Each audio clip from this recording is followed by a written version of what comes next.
Hello everyone, study with Leenu में आपका स्वागत है। I hope you all are well. हम डिस्कस कर रहे हैं general trends in periodic table and यहाँ पे हम डिस्कस कर रहे हैं अबाउट अल्कलाइन अर्थ मेटल्स के बारे में। लास्ट सेशन में हमने डिस्कस कर लिया था आयनिक एंड एटमिक रेडियाई के बारे में। आज हम डिस्कस कर रहे हैं आयनाइजेशन एंथैल्पी के बारे में।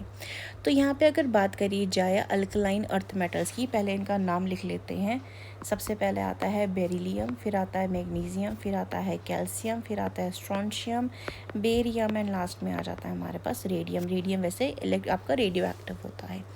तो यहाँ अगर बात करी जाए जो फर्स्ट आयनाइजेशन इंथैल्पी होती है ना अल्कलाइन अर्थ मेटल्स की, इसकी जो वैल्यू होती है ये लो होती है कंपैरिजन करा जाए टू पी ब्लॉक एलिमेंट्स की। यहाँ पे अगर देखा जाए रीज़न हो जाता है ड्यू टू इनके लार्ज साइज़ के वजह से, बट ये जो वैल्यू होती है ना ये हायर होती है than those of the alkali metals. Alkali metals की जो पहली आयनाइजेशन इंथैल्पी की वैल्यू होती है हमने डिस्कस की थी, वो क्या होती है, लो होती है। लेकिन यहाँ पे कंपैरिजन हम किससे जब करते हैं, अल्कलाइन अर्थ मेटल से करते हैं, तो इनकी क्या हो जाती है, ज़्यादा हो जाती है अल्कली मेटल के कंपैरिजन में। एंड अगर डिस्कस करा जाए पी ब्लॉक से अल्कलाइन अर्थ मेटल का कंपैरिजन करा जाए तो इनकी उनके कंपैरिजन में क्या होती है, लेस होती है। एंड जो आयनाइजेशन इंथैल्पी होती है ना, जब हम टॉप टू बॉटम की तरफ जाते हैं ना ग्रुप में, तो ये डिक्रीज़ करती है। यानी कि ionization enthalpy decreases from top to bottom. ठीक हो गया। जो लो आयनाइजेशन इंथैल्पी होती है ना अल्कलाइन अर्थ मेटल की, उसका रीज़न क्या हो जाता है, due to their larger size and smaller nuclear charge. Comparison करें हम इसका किससे, विद द पी ब्लॉक के एलिमेंट से। यहाँ पे क्या हो जाता है, इनका साइज़ क्या हो जाता है, बढ़ जाता है। साइज़ बढ़ने के वजह से क्या हो जाता है, जो न्यूक्लियर का होल्ड होता है लास्ट इलेक्ट्रॉन की तरफ, वो लेस हो जाता है। एंड इस रीज़न के वजह से इनकी आयनाइजेशन इंथैल्पी क्या हो जाती है, कम हो जाती है। बट जो पहली आयनाइजेशन इंथैल्पी होती है ना अल्कलाइन अर्थ मेटल की, ये हायर होती है than those of the alkali metal से, बिकॉज वहाँ पे क्या हो जाता है, जो एटम होते हैं ना अल्कलाइन अर्थ मेटल के, इनका साइज़ क्या हो जाता है, छोटा हो जाता है। हमने लास्ट वीडियो में डिस्कस किया था ना, स्मॉलर साइज़ हो जाता है, ग्रेटर न्यूक्लियर चार्ज हो जाता है किसके कंपैरिजन में, अल्कली मेटल के कंपैरिजन में, जब हम लेफ्ट से राइट की तरफ जाते हैं ग्रुप में। एंड वही जब हम टॉप टू बॉटम की तरफ जाते हैं ना ग्रुप पे, तो इंथैल्पी डिक्रीज़ करने लग जाती है। रीज़न क्या है, साइज़ बढ़ने लग गया है ना, एडिशन होने लग गया है नए शेल्स का। इस वजह से क्या हो जाता है, आपका यहाँ पे आयनाइजेशन इंथैल्पी इंक्रीज़ होने लग आपकी आयनाइजेशन इंथैल्पी डिक्रीज़ होने लग जाती है। वही इनका इफेक्टिव न्यूक्लियर चार्ज भी क्या हो जाता है यहाँ पे, इसके वजह से यहाँ पे आपका चेंज होने लग जाता है। एंड यहाँ पे एक बात नोट करने की आती है, जो सेकेंड आयनाइजेशन इंथैल्पी होती है ना यहाँ पे अल्कलाइन अर्थ मेटल्स की, ये जो होती है स्मॉल होती है than those of the alkali metals से। एक्सप्लेनेशन यहाँ पे मैं इसका दे देती हूँ, रीज़न क्या रहता है। सबसे पहले तो जो अल्कली मेटल्स होते हैं ना, अल्कली मेटल का एग्जांपल की बात करी जाए, जैसे कि हमारे पास आ गया सोडियम आ जाता है। सोडियम हो गया, जो सेकेंड इलेक्ट्रॉन होता है ना सोडियम का रिमूव करने का, यानी कि सोडियम से पहले किस में कन्वर्ट हो रहा है, सोडियम आयन में। सोडियम में कितने इलेक्ट्रॉन है, 281, और यहाँ पे कितने आ गए, 28 है गए। ठीक हो गया। अब ये किस में कन्वर्ट हो गया, सोडियम एटम से कैटायन में कन्वर्ट हो गया ना। तो कैटायन तक कन्वर्ट होने में क्या होता है, इसकी आयनाइजेशन इंथैल्पी कम होती है। लेकिन जब ये इसको कैटायन से यानी कि 28 की स्टेबल कॉन्फ़िगरेशन से जब हम यहाँ पे एक और आयन को निकालना चाहते हैं ना, तब क्या होता है, बहुत ज़्यादा अमाउंट ऑफ हमें एनर्जी यहाँ पे सप्लाई करनी पड़ती है।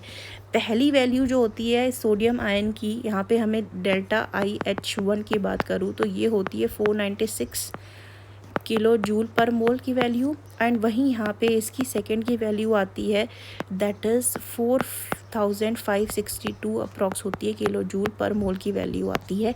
किसकी कम ये बात कर रहे हैं हम, जब अल्कली मेटल्स की यहाँ पे बात करी जा रही है। ठीक है। अब यहाँ पे अगर हम बात करते हैं अल्कलाइन अर्थ मेटल के बारे में, तो यहाँ पे क्या हो जाता है, जो फर्स्ट होता है ना इनका अल्कलाइन अर्थ मेटल की जो एनर्जी आती है ये आपकी कम होती है। ठीक है। यहाँ पे मैग्नीशियम का एग्जांपल ले सकते हैं। मैग्नीशियम से ये कन्वर्ट होता है कि पहले मैग्नीशियम आयन में, यहाँ पे कितने हैं, 2,8,2 थे, यहाँ पे हो गए 2,8,1। अब मैग्नीशियम आयन में से फिर से हमें क्या करना है, रिमूव करना है इलेक्ट्रॉन को, एंड इसे 2 पॉजिटिव में लेके आना है, दैट इज़ 2,8 में लेकर के आना है। अब यहाँ यहाँ पे क्या होता है, थोड़ी सी एनर्जी का डिफरेंस होता है दोनों में।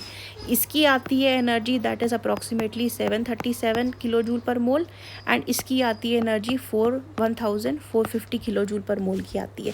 इनके बीच में ज़्यादा डिफरेंस नहीं आता है। लेकिन बात करें हम सोडियम एटम से कैटायन में जाने की एंड इसी की ही कैटायन से अब डबल कैटायन में जाने की, तो इनकी जो डिफरेंस है आप देख सकते हैं कितना ह्यूज डिफरेंस आता है यहाँ पे। एंड अगर हम यहाँ पे थर्ड आयनाइजेशन एंथैल्पी में जाते हैं मैग्नीशियम वाले अल्कलाइन अर्थ मेटल में, तो वो बहुत ज़्यादा हाई हो जाएगी। रीज़न क्या है, क्योंकि अब यहाँ पे क्या आ चुका है, स्टेबिलिटी आ चुकी है। यहाँ पे क्या आ चुकी है, स्टेबिलिटी आ चुकी है, 2,8 configuration, noble gas inert gas configuration आ चुकी है। तो अब क्या लगेगा, इसके कंपैरेटिवली में बहुत ज़्यादा अमाउंट ऑफ एनर्जी सप्लाई करनी पड़ेगी, तभी इलेक्ट्रॉन का क्या हो पाएगा, रिमूवल हो पाएगा। तो ये था हमारा जनरल डिस्कशन जो हमने किया है regarding the ionization enthalpy of the alkaline earth metals. I hope you like this video informative. Thank you. Question को डिस्कस करते हैं। यहाँ पे जो टॉपिक हमने समझा उससे रिलेटेड एक क्वेश्चन आता है। यहाँ पे हमें बताना है इनकरेक्ट स्टेटमेंट कौन सा है 4 स्टेटमेंट में से। सबसे पहले यहाँ पे स्टेटमेंट में से हम लिख लेते हैं मैग्नीशियम का एटॉमिक नंबर कितना होता है, 12 होता है। एंड यहाँ पे हम देख सकते हैं 1s2 electronic configuration, 2s2, 2p6 and 3s2। वहीं अब यहाँ पे मैं बात करूँ एल्यूमिनियम का, जिसका एटॉमिक नंबर 13 होता है। इसका कन्फिग्रेशन अगर electronic 1s2, 2s2, 2p6, 3s2 and 3p1।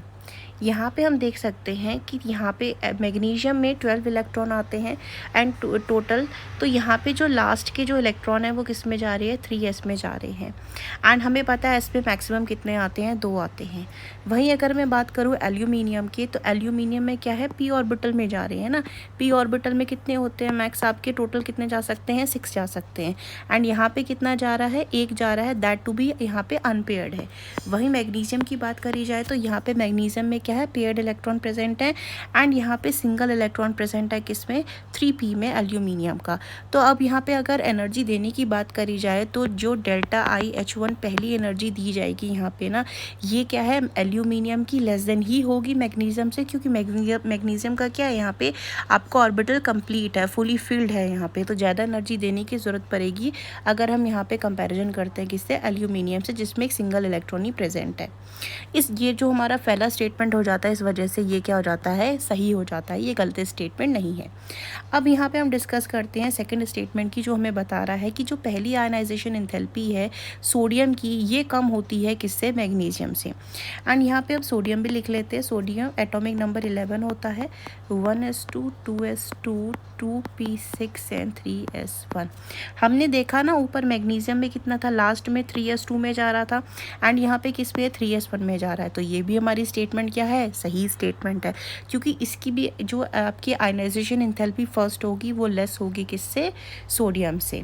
Third statement यहाँ पे हमारे पास जो आती है, ये कहती है जो सेकेंड आयनाइजेशन एंथैल्पी है मैग्नीशियम की, ये ज़्यादा होती है किससे, second ionization enthalpy of sodium से।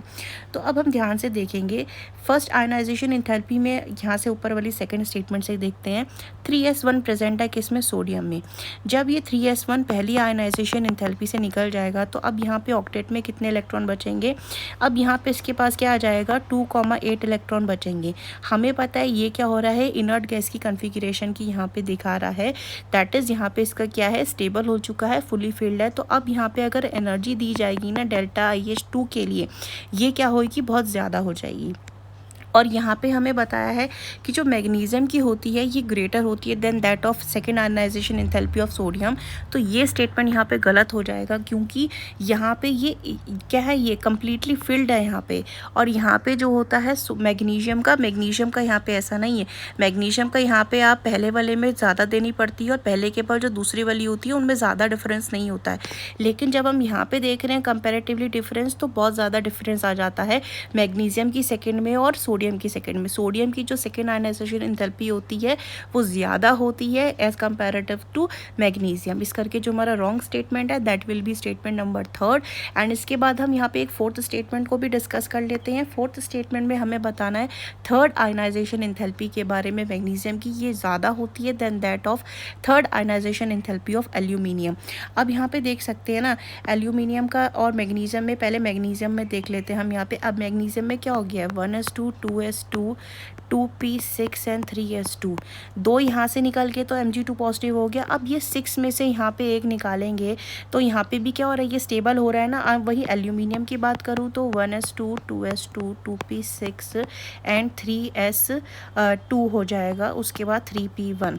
अब कंपैरिजन करा जाए एल्यूमिनियम का, एक यहाँ से गया तो +1 आया, फिर 2 यहाँ से गए तो टोटल +3 में जब ये कन्वर्ट हो गया थर्ड आयनाइजेशन इंथैल्पी में, तो ये ज़्यादा ईजी है निकालना इस कंपैरिजन टू इसके 2 निकालने के बाद इस 2p6 में से एक इलेक्ट्रॉन को और निकालना। तो ये स्टेटमेंट भी ठीक हो जाएगा हमारा, करेक्ट है कि मैग्नीशियम की जो थर्ड आयनाइजेशन इंथैल्पी होती है ये हाई होती है किससे एज कंपैरिजन टू एल्यूमिनियम। तो ये था हमारा डिस्कशन इस क्वेश्चन का। ऐसे ही क्वेश्चन यहाँ पे पूछे जाते हैं आयनाइजेशन इंथैल्पी से रिलेटेड, सेल्फ ग्रुप में भी एंड अक्रॉस द ग्रुप भी पूछे जाते हैं, अक्रॉस द पीरियड भी पूछे जाते हैं। So if you like this discussion informative, like share and subscribe. Thank you for watching this video.